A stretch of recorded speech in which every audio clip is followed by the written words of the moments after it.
The CMCC exists because the United States is trying to stabilize a ceasefire, inverted commas, the Israeli government has resisted, and because international partners need someone to coordinate aid flows into Gaza while Israel controls all the crossings and the airspace. But it also exists because the Trump plan, however flawed and tattered it might be by this point, created a framework where Gaza's future was going to involve outside oversight, which is exactly the part of the plan Israel never wanted to see enforced. They thought they had a veto over everything, you see.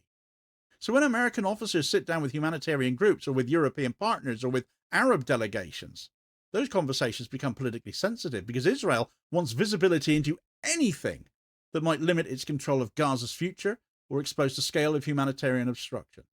And when those conversations are happening inside a US-run base that Israel cannot directly supervise, the incentive for Israeli intelligence to place eyes and ears inside that room becomes obvious. I'm not excusing it, I'm just explaining the mechanics of it. Because the question isn't why did Israel spy? The question is why would Israel not spy, given its doctrine, its interests, and the consistent lack of consequences from Washington? When you look at it that way, the real surprise isn't that Israel placed recording devices or monitored discussions. The real surprise is that anyone inside the US mission believed the space would be treated as off-limits by them. Staff from other countries became concerned.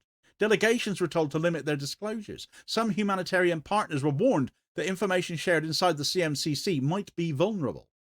That means this wasn't a minor breach. It was wide enough and obvious enough that international professionals, people who operate in hostile environments for a living, looked around and realized the host state might be running surveillance on a ceasefire mission.